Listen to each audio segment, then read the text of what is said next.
Hello, everybody. My name is McAuley Tucker, and you're listening to another episode of the McAuley Tucker Show. We have a very special guest, Jesse Heiman, and he is known as the world's most famous extra. If you look him up on Google, he'll pop up. He's been in so many movies, TV shows, things like that. Do you know exactly the number of things you've been in?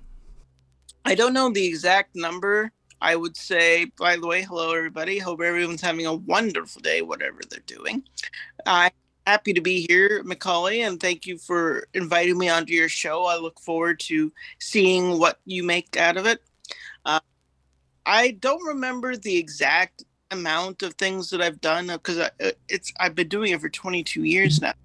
Luckily, I have IMDb and all these things that are keeping track for me, but I would say ballpark, probably I've been in about 200 something TV shows, maybe 100, maybe maybe not 100. I don't know how many exactly. And then I've done a splattering of commercials and music videos and a couple other things. And so today on the show, we're going to be talking to Jesse about his career, how he started and just everything in between and just working as an extra and what it's like. I know in the past on my show, we had my friend Ethan Henry. He's actually an extra too. He's a personal friend of mine, and we talked to him about his life. He was an extra on a DC Netflix TV show. He's not as successful as you, but he worked as an extra, so we talked about that, and that was a fun experience. But now we have you. You've been in a lot more, so you've kind of seen the insides and outs of just working in that position and what it's like. And so, yeah, kind of going forward, what got you started as an extra? Well, I first moved to Los Angeles with the dreams of being a director or being a producer or doing something. Always wanted to do something in Hollywood. I didn't know what. I thought I was going to be a writer because I was very creatively minded, and I still am. But it turns out you need to make a little income to survive in LA.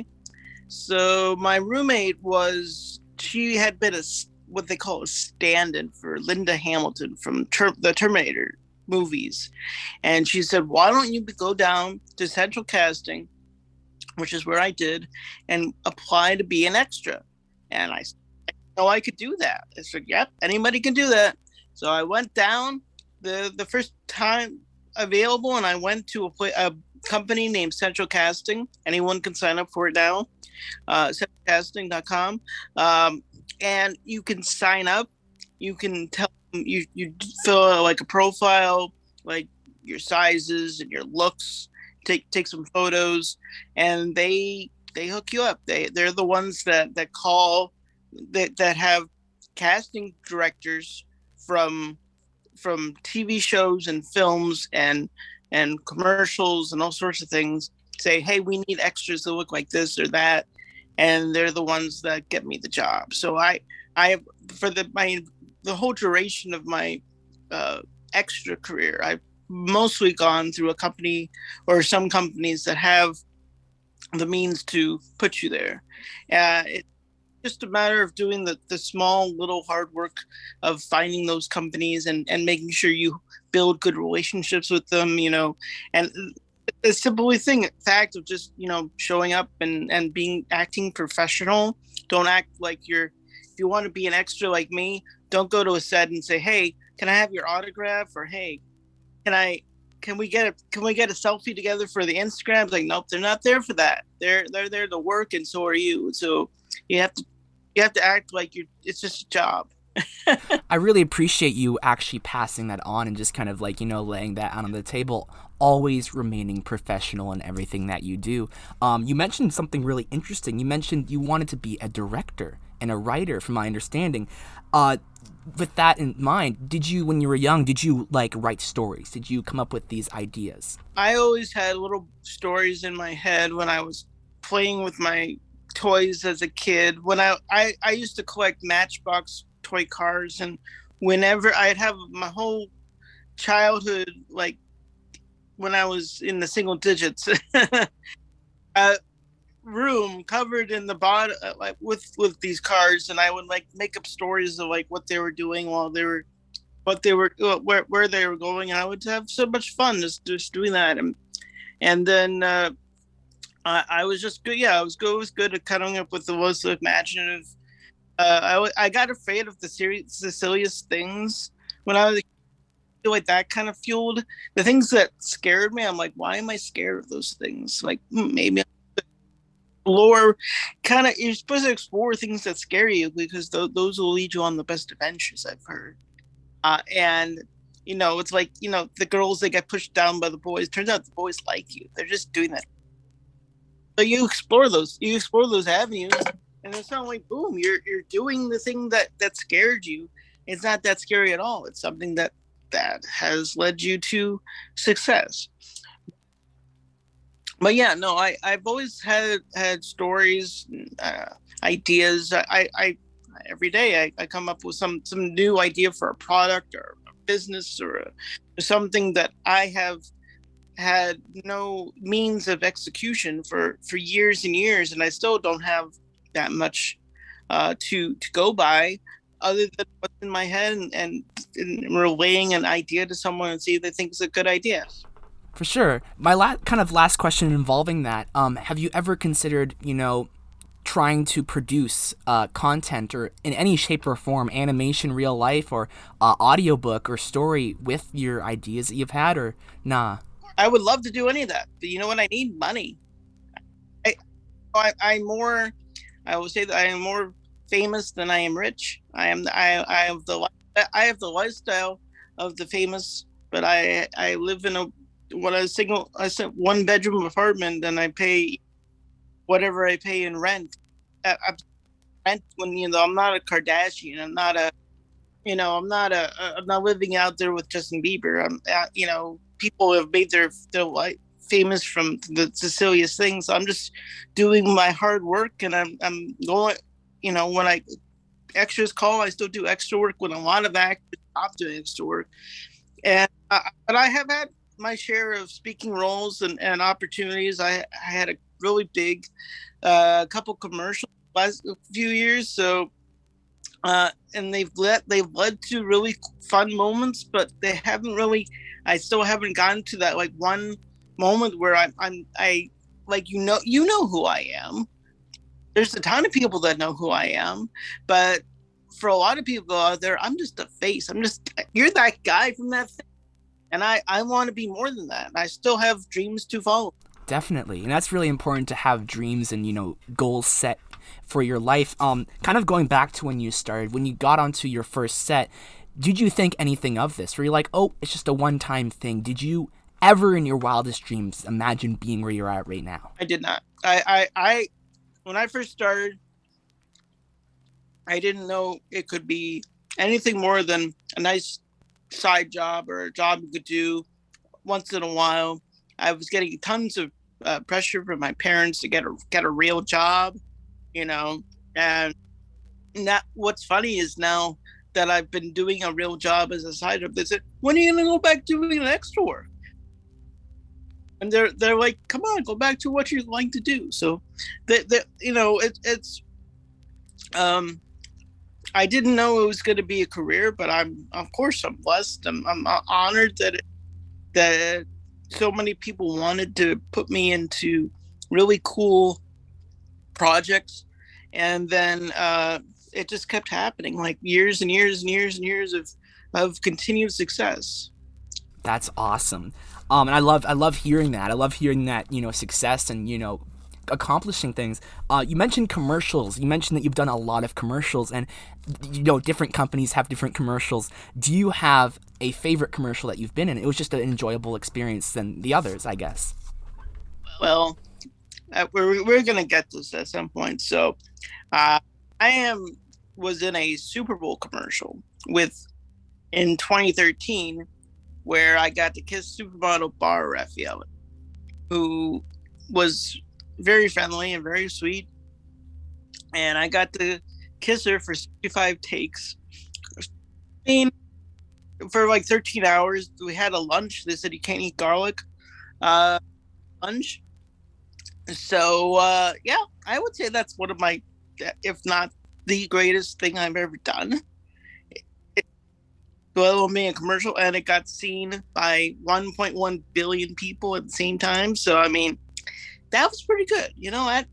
It's really hard to top that. But I've had some fun other commercials. I did Vonage commercial a while back, which was fun because uh it was another ad with me and a hot chick, and like I was getting out of the car, and then I get hit with the head with the Vonage box. Like, yes, I have Vonage now. It's like, but what's funny about that ad is, so I've worked with amazing directors as an extra, and a couple of weeks before that, I worked on the very first Transformers movie with Michael Bay, and he apparently wanted to do reshoots for the scenes that I was in. And for one of the days that he wanted to do the reshoot, I had, congratulations, booked a national commercial that I was shooting, the Vonage commercial.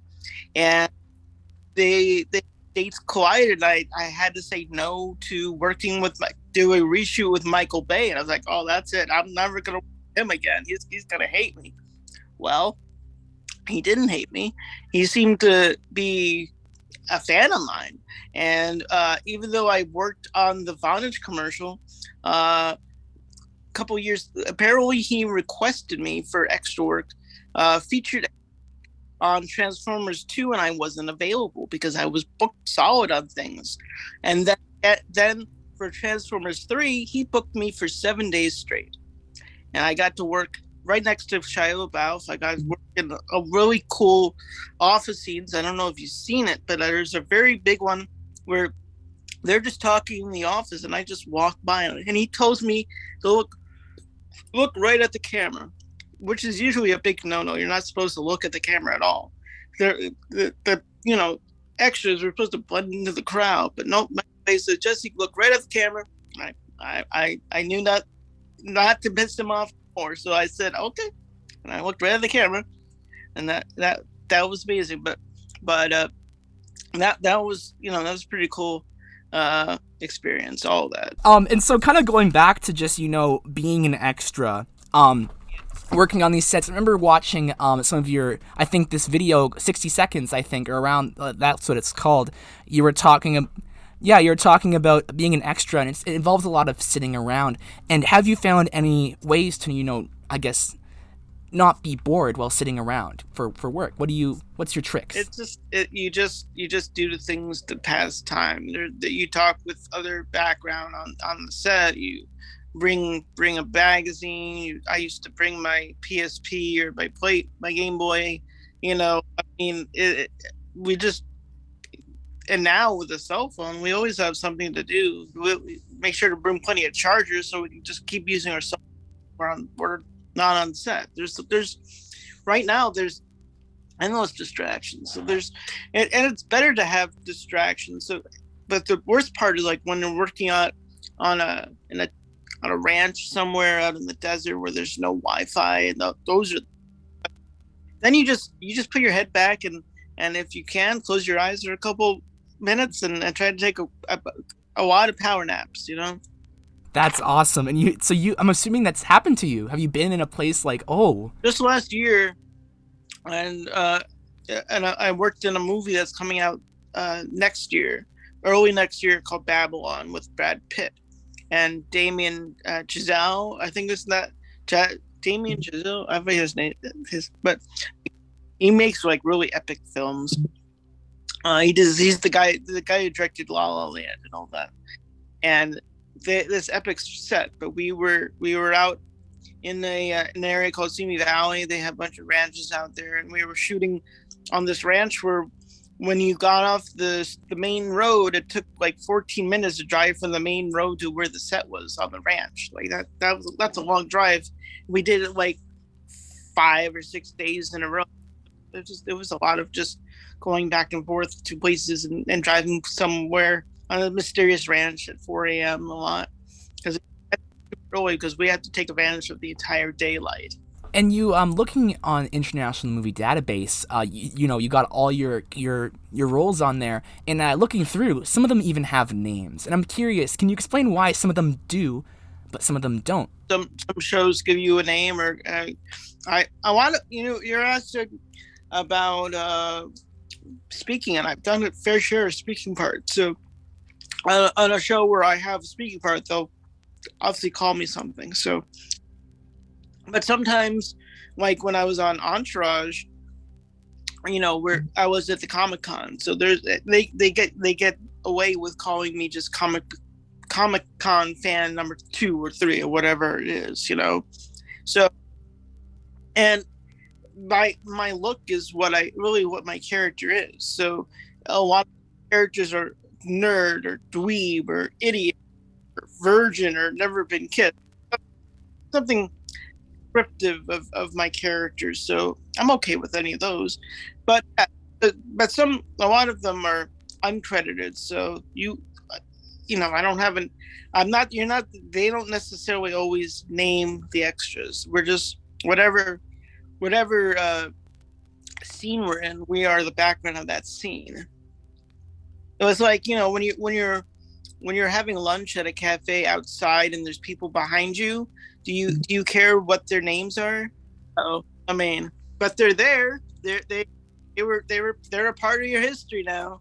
And if you filmed everything, you ever took like a selfie, they're back there. So it's fun. Like people, because I'm kind of famous for being an extra, people have asked me to be in the background of their Tinder pictures, and they've asked me to be in the back of their I've had people ask, "Hey, could we hire you to come to our wedding to be in the background of our wedding photos?" Like that's hilarious. That's absolutely awesome. I know, talking to my friend Ethan, as mentioned earlier, his scene was at a school. He was sitting on it was a flashback scene, and they were filming at a school. He mentioned how when they got on set, they had food, and they had, they got you ready. You've been on so many projects. Has there ever been a project that just you were just shocked at all the just the feast, I guess? Just past a couple of weeks, I've been working on a new Apple TV show.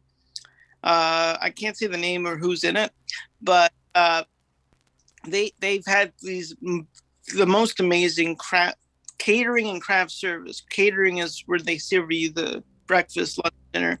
Craft services when they have snacks on set.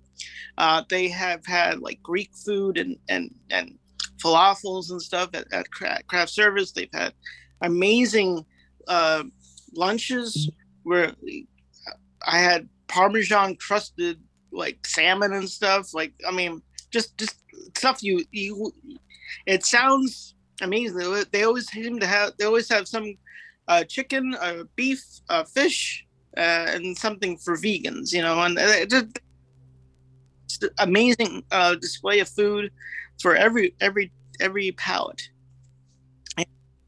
So I mean, it is what it sounds like it is.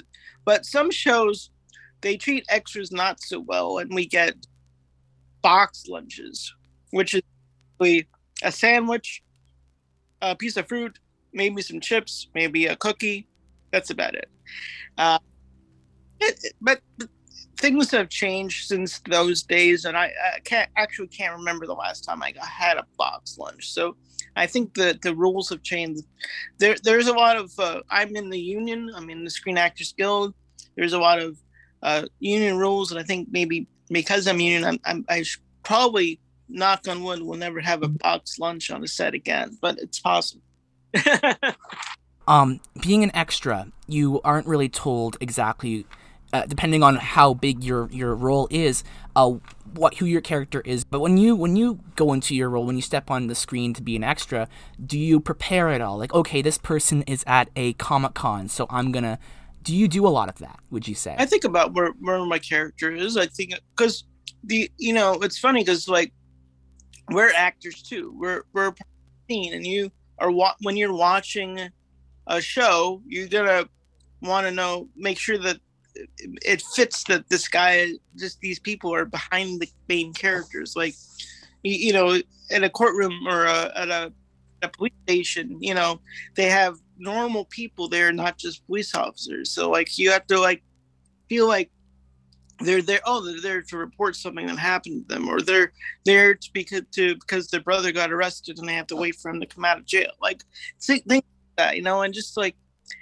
because they cast us because we look like everyday people, and they want to everyday people who are watching at home to feel like, oh, those are just everyday people like the rest of us. Like we're there to make the scenes come alive and make the days come alive and make the whatever we're doing come alive. So there's scenes. There's a lot of, funerals. There's a lot of going to church or doing something, office work. There's all sorts of stuff, and we have to make sure that the scenes come alive. For sure, definitely. You talked about extras. They are actors too. One question I've always wanted to ask, since you have plenty of experience, you might be able to answer this.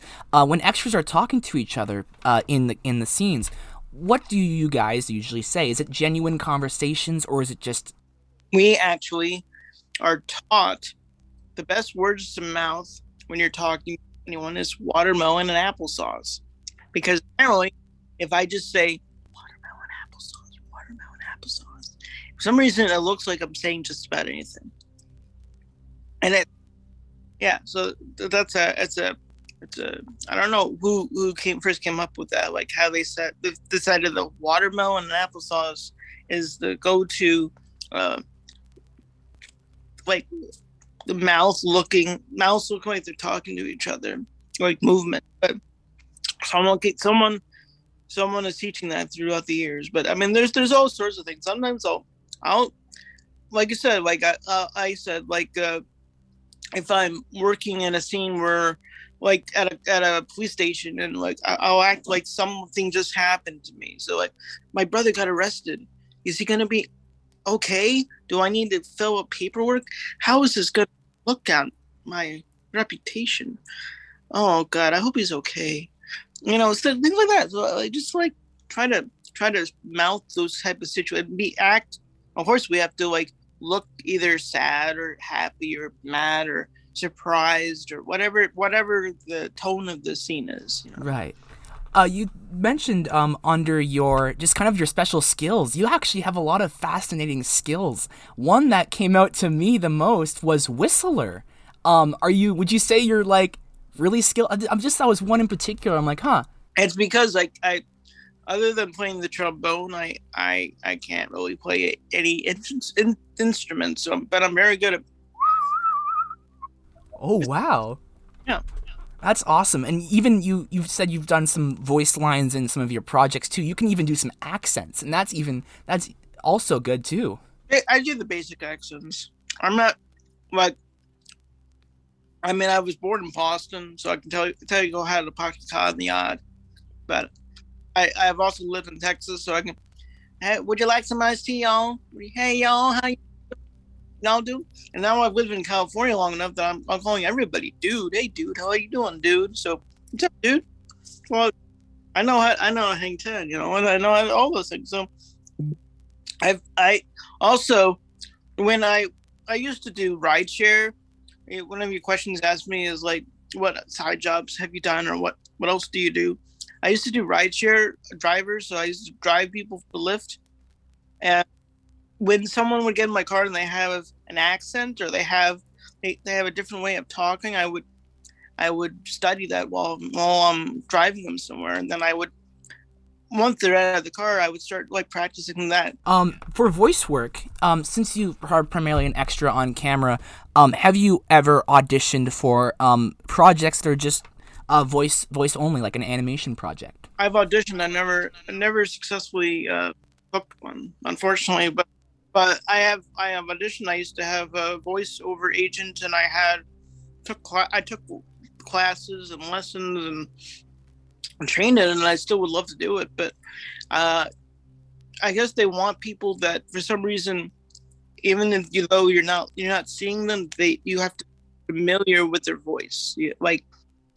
But that's not necessarily the case, I feel, because like half of the Simpsons, if they came to see you in person, you wouldn't know that they were the Simpsons until they started saying something Simpson-like, Yeah, exactly. Out of your careers, out of the projects you've been in, what I found interesting is Chuck. That one you appeared a lot in, the TV show Chuck.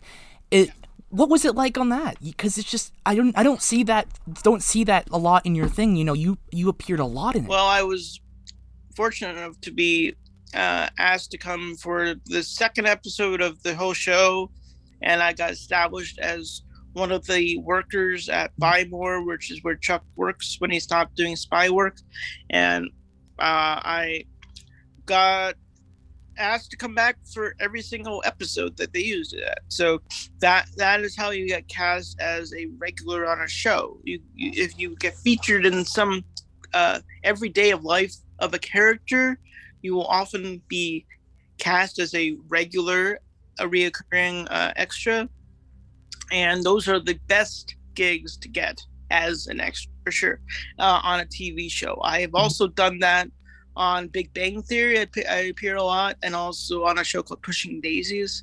I appeared on a lot as part of a family that just sits there and eats pie, which was a pretty good gig. But I've done that for Glee. I've done that for a bunch of TV shows where I've sat as a high school student or something. So, office. There was an office show called Better Off Ted that I worked on for a while. Joan of Arcadia, but a bunch of shows like that. So where I was established as a student or established as someone who is a regularly occurring person in someone's life, whether, even if they don't say a word to me in the whole show, I'm part of their biosphere, atmosphere, and so you'll repeatedly see me. And I finally got I got featured a lot, but I probably got a line at the very last episode. But I was actually watching. I wanted to see what you said. I remember going on YouTube a while ago, finding it. It was just I was like, finally, it was your time to shine. Finally, able to say something. I think one of my favorite moments, I think, that I've seen you being an extra in was in Spider-Man. You were in Spider-Man 1 and also in Parks and Rec. I remember watching that episode that you appeared in. I'm like, hey, there he is. You're on the screen. There you are. I don't know. Like, with Spider-Man, it's crazy because I'm not sure if you're following the MCU at all, but it's crazy. Yeah. Would you ever want to kind of be an extra in another Marvel movie? I would. Who would say no to that? Of course, I would. Definitely. And kind of going on to some of the questions that I was going to ask. Just working in as an extra, was there ever a challenge that you faced that you were able to grow in? Like, okay, this is something that I'm struggling with, but I want to learn how to get past this. Would you say that has ever been a point that you've run into that and you've grown that you can kind of mention? I'm not really sure if you want to, but I'm just curious. No, it's right.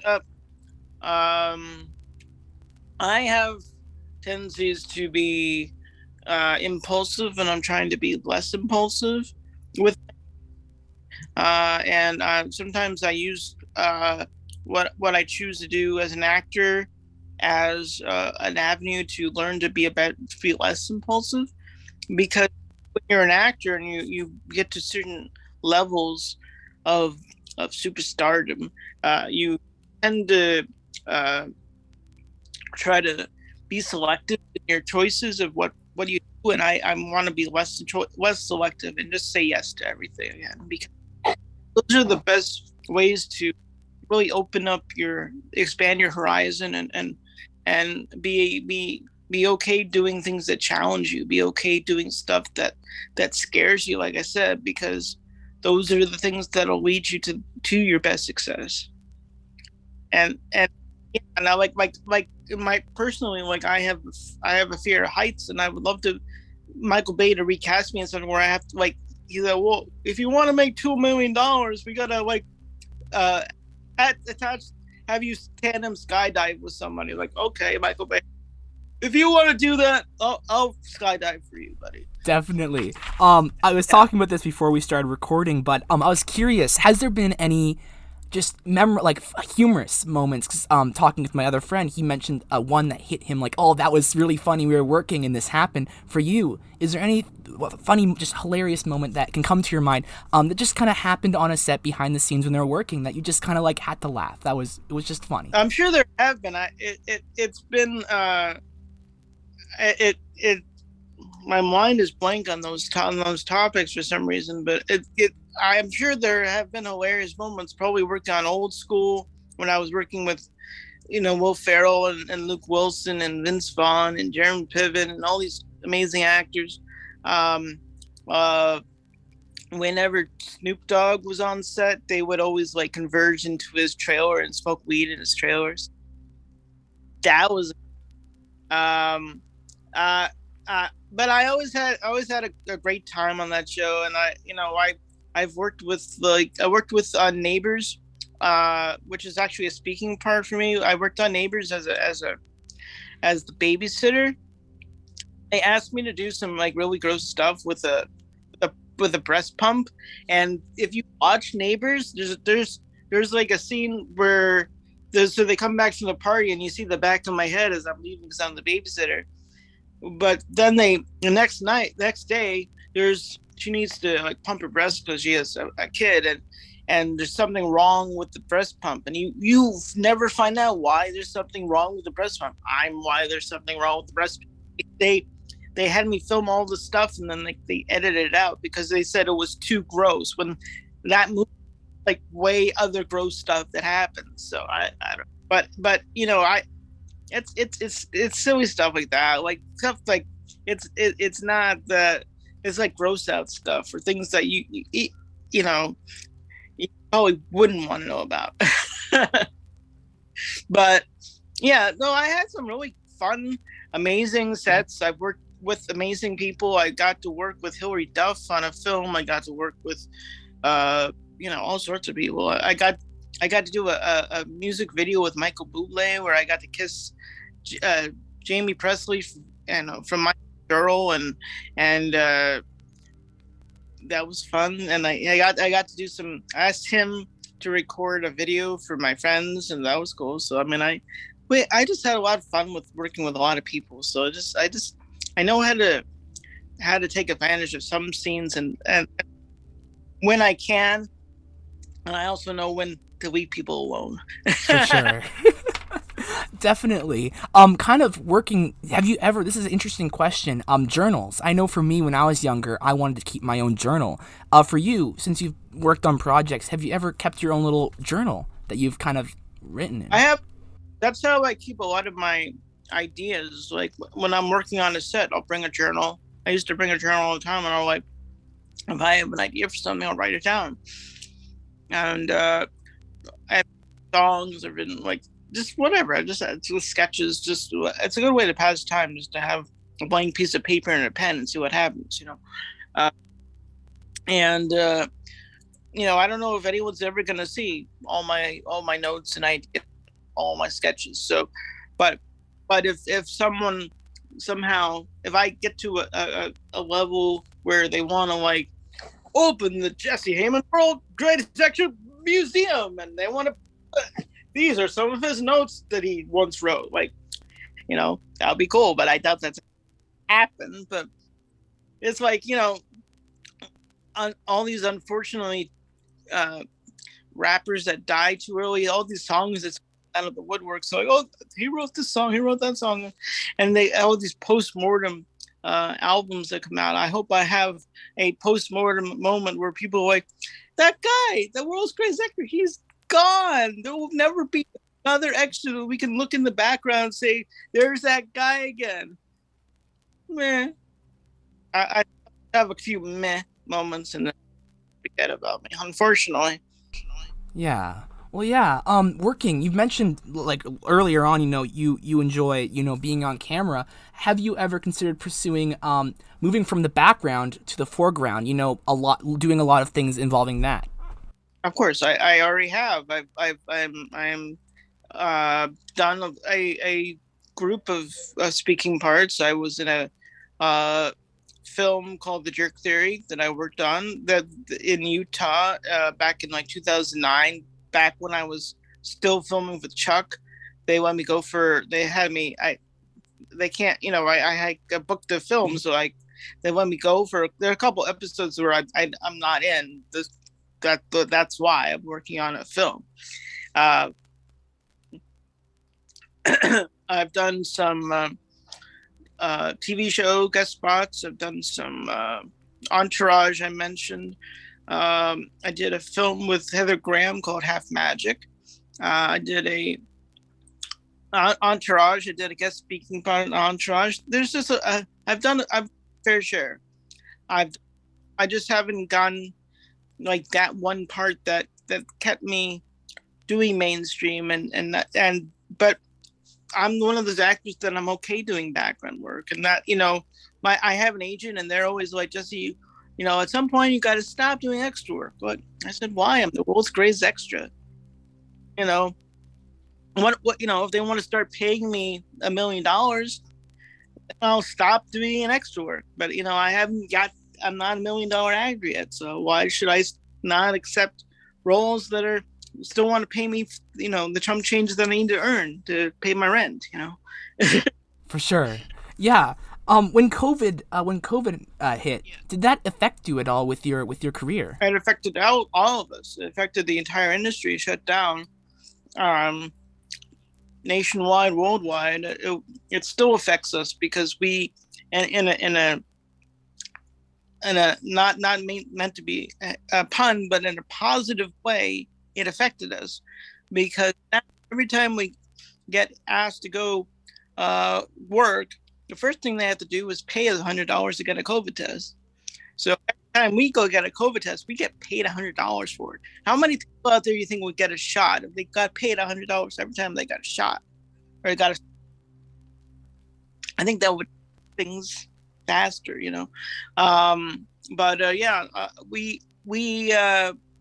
we had to get shut down all the set because we're always working in close proximity with the crew members and the actors. So the industry shut down. It was quiet. It was very. I just waited for it to come back, and it slowly came back, but it's back now, and it's busier than ever right now. So it kind of helped us focus that and see that we had to keep working because we don't know when the next one's coming. Kind of just, to kind of sort of wrap up, what sort of things are you doing now? It doesn't even have to be work. Like, do you have any hobbies that you've kind of during the pandemic or like you've gotten into? Well, so I did get another job and I'm doing now a security guard for a staffing company, and we get to work at big sports stadiums and concert venues in LA. So now, besides working on TV shows and commercials and movies, on my side job, I'm working at concerts where, like this next week, I'm going to work with Backstreet Boys and I get to work at soccer games, and I got to work at all the Chargers, Rams football games at the SoFi Stadium, and I got to work at the Super Bowl. So yeah, I got to do some pretty awesome things.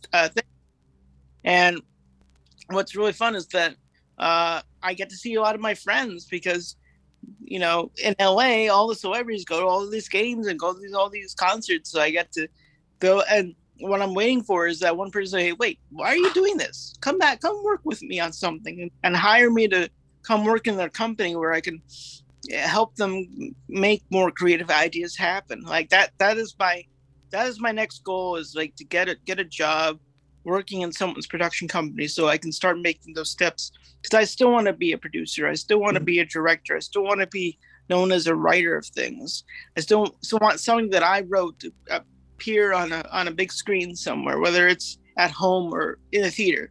So I'm still going to pursue those dreams, and I hope it still happens. For sure. This question just came up because you mentioned it.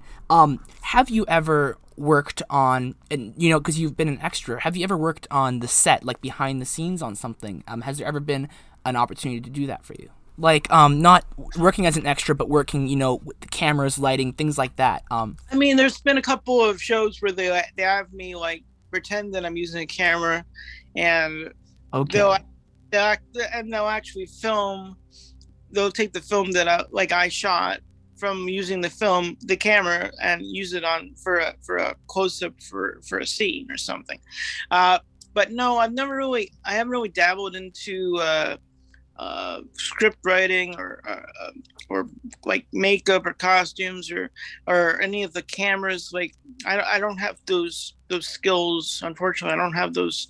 That you need a lot of painting for all that. For sure. Before I move on to the two listener questions, what I always ask my guests is something that they would like to pass on to the listener. I would love to pass on to your listeners that even if you're in Toronto or in Woodstock, New York, or anywhere in the world that's not being bombarded by another country right now, you can do it. Whatever it is you're pursuing, you can do it. You can dream as high as you want, but until you start putting the hard work in, nothing's gonna happen. It's all up to you, and you can do it. You just have to believe in yourself. Everything is possible. I believed in myself, and I am a prime example of hard work. Even though it doesn't look like I'm doing much hard work right now, there's things happening that are behind the scenes. I have people that are constantly looking for things for the next thing for me to do, and I will always have some kind of option out there for achieving those dreams. But like McAuley here and myself, when we first get started on something, there's no one that can help you but yourself. So make sure you stay focused, make sure you stay driven, make sure you keep the distractions and you don't listen to the doubters and the haters and even your parents, even your peers. They're all going to say, no, you can't. Yes, you can. Mm-hmm. There's no one stopping you but yourself. You can do whatever you want. Just do it. But also do it within the confines of following a dream. Do something creative. Express your feelings in something that is productive for the world. Don't obviously it sounds. I'm not trying to be on a but whatever energies inside of you, you can write it out. You don't have to act it out, which I my job is acting. But just because you have if you have dreams of explosions happening, you don't actually have to make the explosions happen. Right. Physically, you can have those explosions happen in another sense of the word, and it'll all work out for the better. Awesome. Thank you so much for passing that on to the listeners. We have two listener questions. Joel asks, what do you think is the biggest challenge when working as an extra? Hi, Joel. How you doing? What do I find is the biggest challenge of being an actor? Staying in the character and staying focused and staying in the tone of the character, but also have fun. It sounds silly, but a lot of times us actors have trouble having fun when we're on set. We're working, so working isn't always fun, but you got to bring the fun into the actors, fun into the character, because whatever they're going through, they're still having time for fun. I would think, whatever they're going through, they can still have fun. They don't show you all these scenes of the actors like when the characters are using the bathroom or doing things on the side to, eating dinner all the time. There's things happen. Everything that you're experiencing in life will be our characters are experiencing. They're just not showing it. So I'm just saying, keep yourself grounded, I think is the legitimate way to say it. The last listener question, it's from Carly.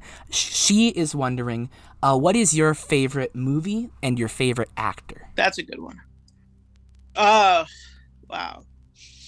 So many great movies. I'm not sure I can pinpoint just one, except for the thing that inspired me to be an actor the most, which was Back to the Future. I just love Back to the Future. It's Michael J. Fox, or Crispin Glover, all the even Biff Tannen.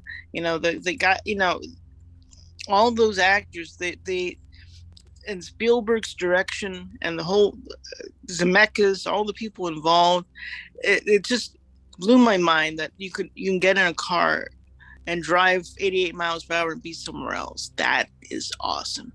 And I bought it, and every time I watch it, I'm like a kid in the theater again. I'm like, every time I just I and I'm rooting every time that he he punches Biff and kisses the girl and gets things turn out okay.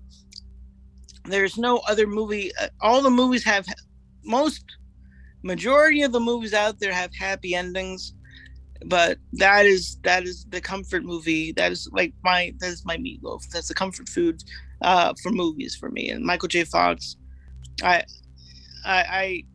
he's just an amazing actor. I watched him when he was on Family Ties. So I watched him when he was on Teen Wolf.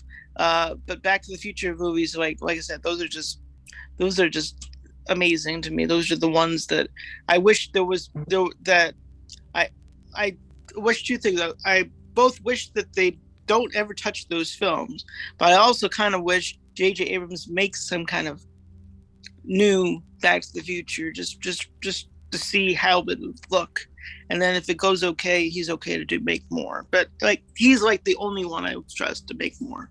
Thank you. Well, thank you so much for just answering the listener questions and answering all my questions. And I will I'll put Jesse's website in the description below so you can kind of see all his work. But until next time, you guys have a good one.